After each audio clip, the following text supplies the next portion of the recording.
Jujur hari ini saya berstatement, saya tarik kata-kata saya. Saya akui sepertinya Anthony satu overpriced ya. Yang kedua, lagi-lagi kayaknya bukan sayap kanan terbaik yang kita harapkan. Kalau dia mainnya kayak gini terus loh ya, jadi kanan Maximin sama Anthony itu jauh lebih berbahaya Maximin. Ini bukan pemain sembarangan, ini pemain yang mengobrak-abrik City-nya Pep loh ini. Gila Pak. Anthony juga nggak bisa lewatin siapa Burn ya, siapa? Dunburn ya, nggak bisa lewatin Pak. Itu kan yang di final kan dikocek-kocek. Ya, orang yang sama. Oh, yang sama. Itu udah paham Cak. Udah paham Pak. Dia paham. Di final aja lu kocak-kocak gua tidak ada gunanya. McAllister atau Kudus? Kalau McAllister gua. Secara IPL McAllister. Makanya sudah Piala Dunia bro. Kalau mau nama-nama aneh, Enzo Levy. Udah gak usah aneh-aneh. Bangsat Rasmus Højlund. Jancok pulang tak lihat pemain tai anjing.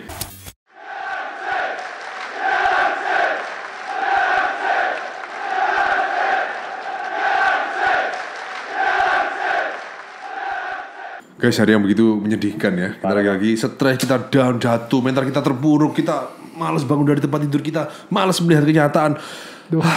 Tapi ya inilah sepak bola ya. Betul, bola itu bulat ya. 2-0 di St. James Park. Sedih sekali rasanya. Tapi di tengah-tengah kesedihan kita, kalian para viewer kita jangan lupa untuk like, comment, subscribe. Subscribe guys ya. Karena ya kita ini tetap konsisten untuk dengan keadaan apapun MU kita tetap harus support tim kesayangan kita ini. Betul. Kita ini bukan fans kardus guys. Yoi. Kita ini tidak hanya mendukung tim kita ketika menang, ketika mereka berjaya, ketika MU menang, tapi ketika kalah pun kita setia tetap nonton. Haleluya. Luar biasa. Kayak ceramah. Udah kayak motivator aja. Selalu Koko Hendra Hong, one of the best futsal winger and komentator in the world ya, maybe ya. Karena tidak ada lagi yang seperti dia ya. Winger sekaligus pundit. Koko tahu-tahu juga one of the best defender di futsal sekaligus pundit yang luar biasa ya. Gimana nih Pak? Sedih. Kayak mendung. Kekecewaan banyak ya. Oh banget. Parah Cok. Hari ini cocok banget suasananya mendung gitu kan. Gloomy. Ya sesuai dengan suasana hati. Betul. BT banget ya. Parah Cok. Ya, kalau nonton kemarin gimana? 2-0. Hah? Gue kan dari awal Cok. Dari awal Pak dikurung. Anjir tuh bahkan Pauskos bilang ini seharusnya Newcastle bisa menang 6-0 Pak. Ya kan gue udah bilang 4-5-0 lah. Iya, minimal ini harusnya. Ya emang bener sih. Itu kita hoki aja babak pertama masih ditolong De Gea Pak. Iya betul. Walaupun yang tendangan keduanya Willock agak hoki juga ya. Iya. Ke badannya De Gea persis. Bisa pas ke tengah gitu. Iya. Itu bodohnya Willock sih menurut gue. Tapi gak tau dari awal gue liat pemain MU kayak gak semangat semua ya. Entah kenapa gue gak ngerti deh. Kayak gak ada nafsu buat menang gitu loh. Tapi secara kebugaran juga menang Newcastle. Mereka pemain yang ke timnas ya Pak? Gak ada loh. Iya MU juga paling Bruno doang yang aktif ya. Tapi kan paling gak melakukan perjalanan kan? Iya sih. Iya kan? Cuma ya kayak Rashford liburan malah. Iya kan? Jauh. Perjalanannya New York. Ya tapi kan tuh liburan. Siapa tuh juga kelihatan males-malesan kemarin Cuk. Gak tau pokoknya kemarin sih. Pokoknya menurut gue 3 orang yang bermasalah ya Dalot, McTom sama Anthony lah. Udah Bruno gak bermasalah? Menurut gue bermasalah semua kecuali bermasalah semua sih. Ya kalau gue pikir masalah semua sih Pak. Martinez gue masih bisa terima. Rashford pun gak niat Pak. Even defense aja jarang loh dia ikut. Gak dapat momen sama sekali. Gak dapat momen sama sekali. Biasanya tuh kalau pertandingan yang kayak lu inget waktu ketika lawan Leicester, kita kan diserang terus tuh sama Leicester.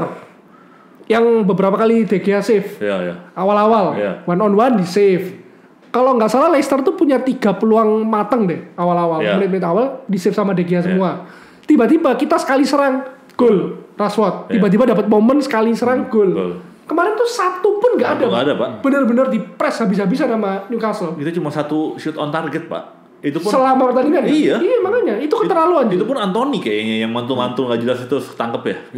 Gini loh, karena sekarang ini kan kalian tuh nggak sadar dari minggu-minggu lalu kan aku udah kasih tahu kalian.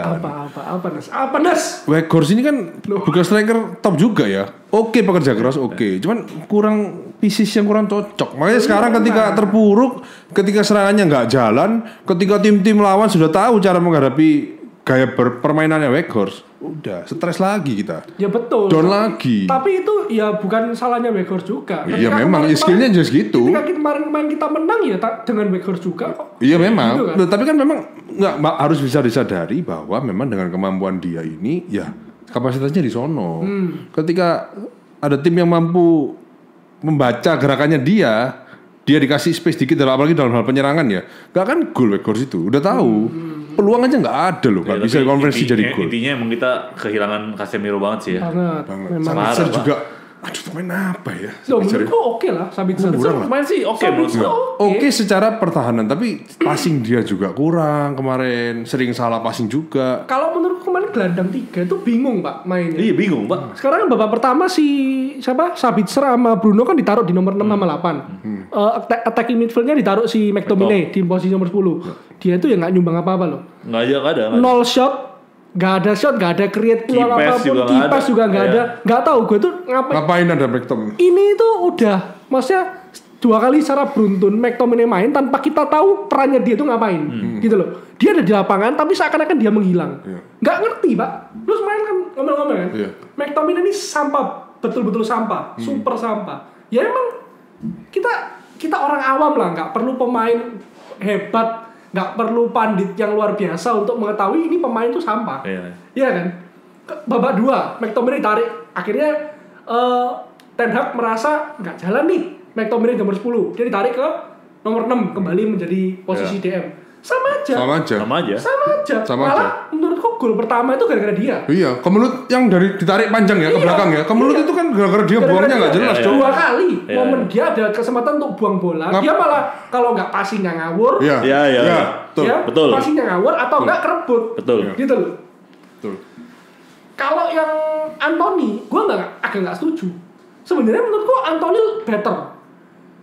Kita main 0-0 kan, posisi skor 0-0. Kalau nggak salah, ditarik baru gol dia. Baru gol. Digantiin sama Sancho 1-0. Nggak lama 1 menitan. Iya betul. Sancho tenaga baru, ya kan. Kemelut yang terjadi karena McTominay salah buang bola lah, kerebut lah. Terus Dalot itu posisi jaga kalau nggak salah 2 orang deh di belakang dia, Maximin sama. Jadi dia tuh bingung Pak. Belakang ada Maximin, depan kalau nggak salah ada Willock atau siapa lupa gue. Dia mau jaga siapa nih? Ya kan? Crossingnya kan dari Gomes, Bruno Gomes. Ternyata di crossing ke Maximin dulu. Ya Dalot bingung dong, mau jaga siapa ini? Even di daerah mereka itu yang posisinya Dalot back kanan, berarti kan seharusnya yang bantu dia, yang cover dia tuh ada si Sancho, posisi right wing, sama McTominay harusnya yang cover dia. Lu lihatlah di sekitaran itu, nggak ada Pak, sendirian Pak Dalot Pak. Mati Pak. Dan menurutku Anthony selama pertandingan dia memang mengecewakan. Semua mengecewakan. Iya, semuanya mengecewakan. Semua mengecewakan, kita setuju. Tapi kemarin menurutku Anthony better daripada Sancho masuk. Sancho masuk nggak apa-apa. Bantu defense juga enggak, ya kan? Dia baru masuk loh 1 menit kebobolan Pak. Ya bukan karena dia. Masa lu ini tenaga baru Pak? Kita ini posisi di press habis-habisan. Bantu cover temen lu 1 lah paling enggak. Lu kalau lihat di picture tuh enggak ada Pak. 2 orang yang harusnya cover Dalot itu tidak ada. Gitu loh. Yang gue bingung kenapa McTominay main ya? Kenapa enggak Fred ya? Nah, itu. Karena mungkin ya, kalau aku coba jawab ya. Karena di pertandingan Southampton sudah dicoba jelek mungkin ya. Waktu lawan Southampton itu kan setelah Casemiro ini loh. Iya, Casemiro kartu merah. Sempat Fred masuk itu. Mungkin jelek juga ya. Tapi kan tuh kita udah kartu merah 1 kan. Iya, tapi posisi waktu itu kan McTominay main awal juga kan. Yang waktu kita caci maki juga kan. Iya dong. Yang pokoknya dua kali beruntun McTominay main awal deh kalau nggak salah. Sebelum ini lawan siapa ya? Ya Southampton itu yang kartu merah itu bukan? IPL. Yang FA. Fulham yang 3-1. Yang kartu merah 2 tapi. Yang dia bilang kita hoki itu loh. Iya. Tapi emang kalau dia dari setelah lawan Liverpool ya, kecuali turnamen ya, Liga kita hancur-hancuran ya. Southampton sama Fulham, bukan, ya pokoknya lawan. Kalau Southampton menurutku kita dikerjain wasit. Iya dikerjain lah. Tapi yang kemarin hancur sih. Yang kemarin tuh parah sih. Waktu Newcastle tuh parah banget. Iya makanya 22 shot Pak. Ya Fulham pun intinya sebenarnya Fulham kan mainnya bagusan Fulham waktu main kita nonton kan? Ya bagusan Fulham. Iya. Fulham itu terlepas dari kartu merah gua kan yakin pasti bisa nyariin lah. Pasti ini bisa. Maksud grafiknya tuh menurun gitu loh. Ya menurun. Makanya kenapa ya? Apa mereka udah semenjak kalah dari Liverpool kita udah pesimis, udah nggak mungkin IPL udah kita lepas lah. Apa mungkin mereka fokusnya ke turnamen pemain-pemain secara mental ya? Mungkin itu. Kita masih bantai Betis loh, 4-1 Pak. Fulham kita bantai 3-1 walaupun kartu merah itu, tapi ya kayak menurut tapi Betis kan Casemiro masih main tau. Iya maksud gue itu kayak coba lu taruh Sabitzer McTom lagi. Ya makanya kan Varane kan udah ngomong kan, maksudnya yang dia bilang gue bakal mengakhiri karir di antara Lens, MU atau Madrid. Kayaknya Madrid gak mungkin deh. Di MU ini dia merasa gila karena apa? Gue bermain lawan Betis yang notabene peringkat 5 La Liga. Sabtu ini gue lawan Southampton yang peringkat terakhir, tapi gue nggak bisa bedain mana yang lebih penting. Ternyata Southampton lebih berat, gitu loh, ya kan? Nah itu yang terjadi, maksudnya di liga itu ternyata lawan yang enteng nggak bisa dianggap enteng juga, gitu loh. Apalagi lawan yang di atas, yang performanya lagi di atas.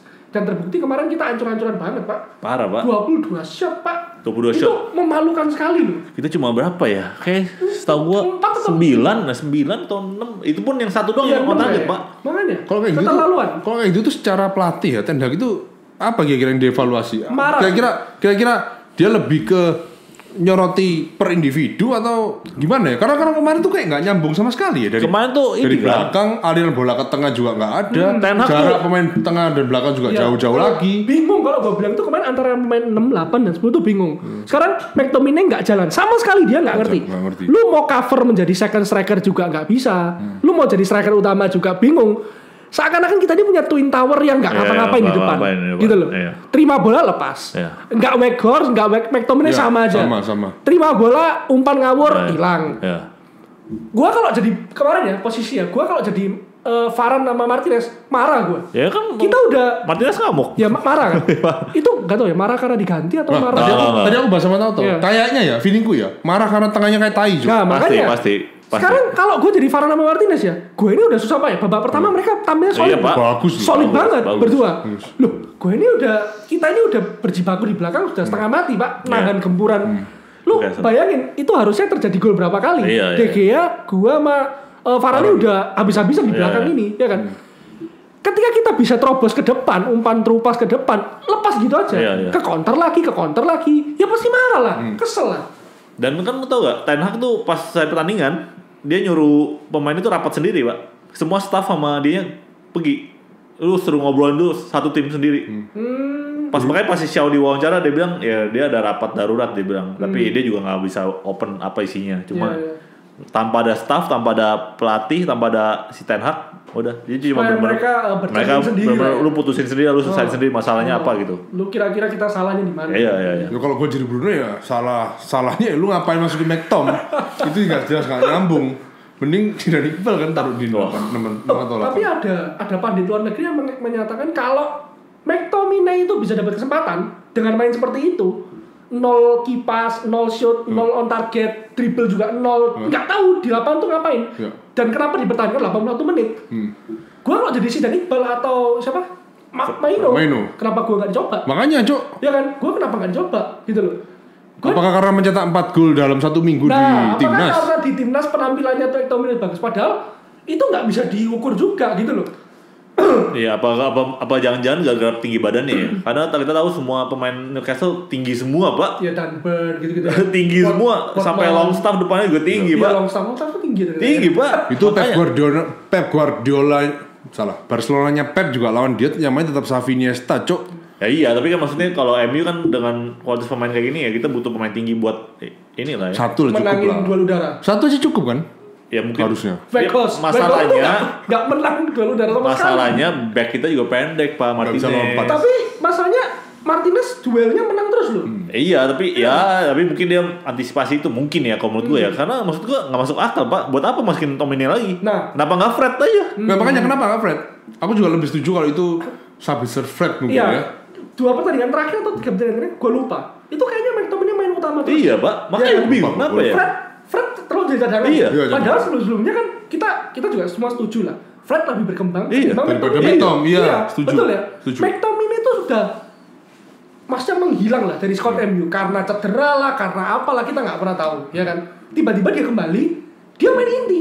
Makanya gue juga bingung apa ya. Kan aneh. Apakah dia itu anak emas akademi atau gimana kan gue nggak tahu. Apakah karena dia cuman karena tingginya dinilai karena tingginya doang, Padahal dia di lapangan enggak sama bahkan sekali. kita nggak ngerti Pak dia tuh main di mana Pak, ya kan?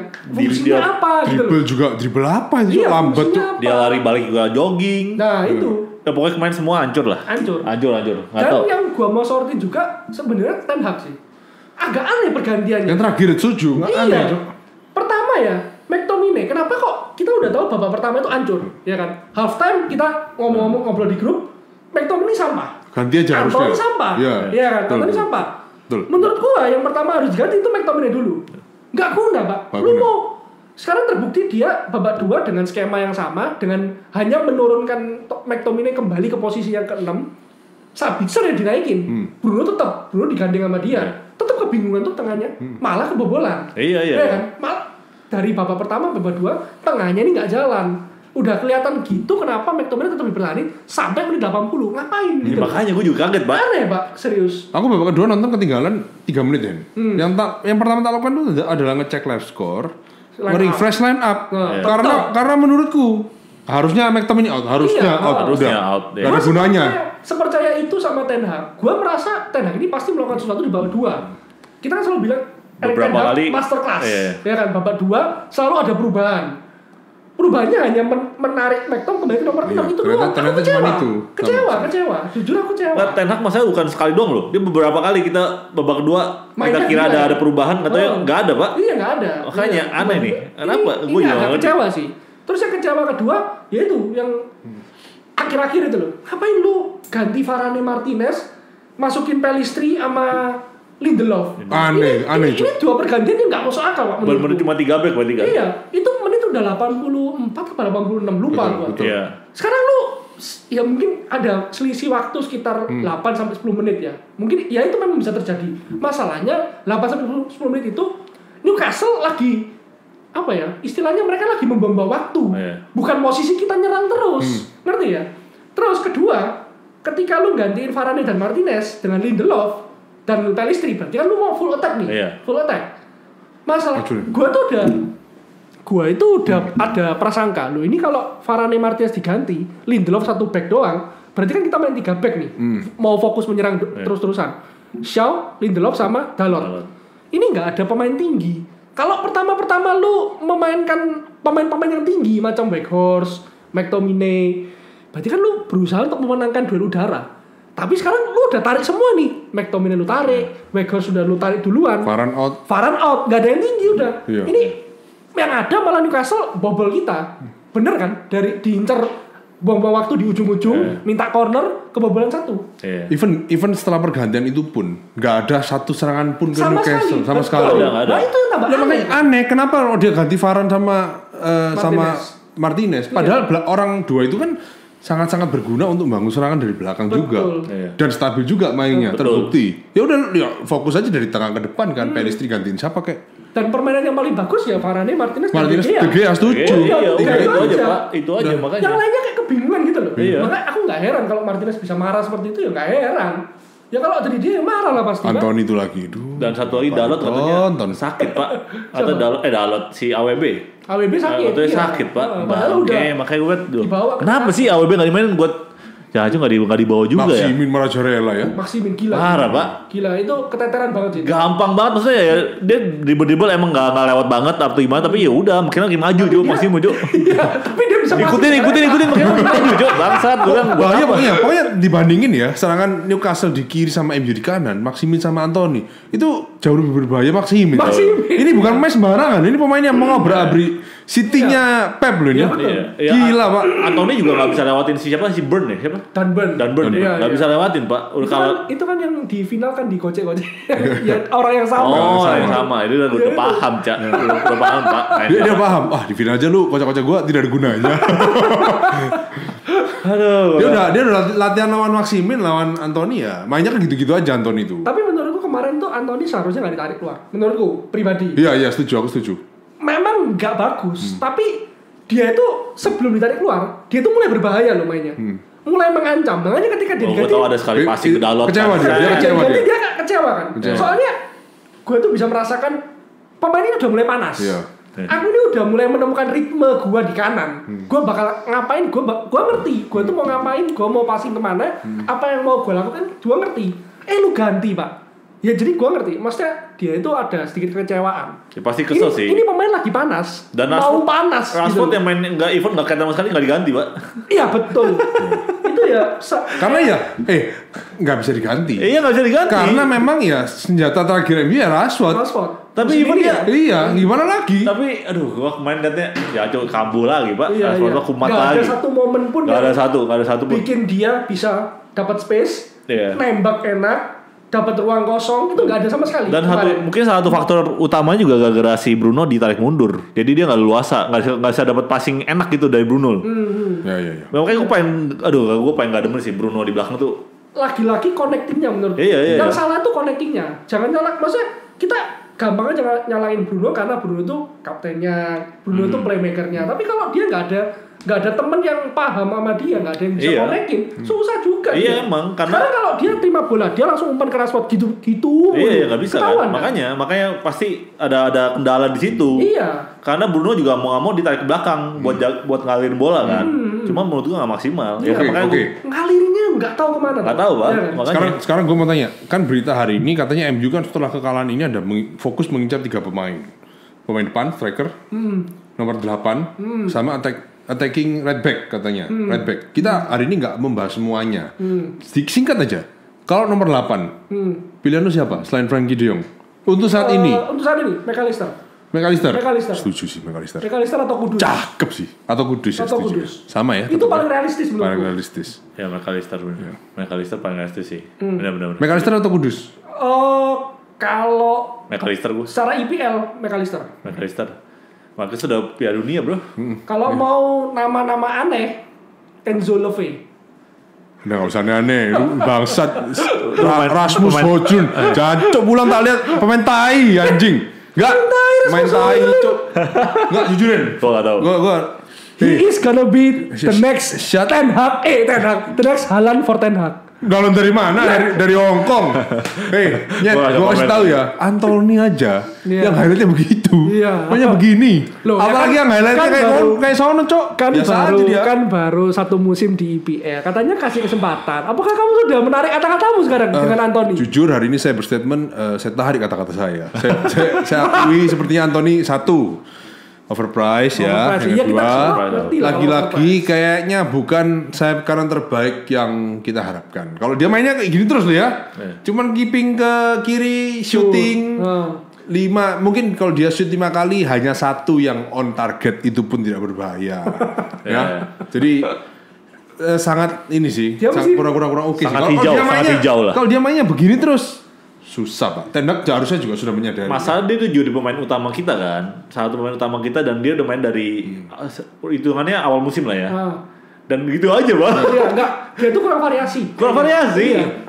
Ya sekali-sekali dari kanan keeping kiri ke kanan lagi kayak kanan kiri kanan kiri kayak apa kayak.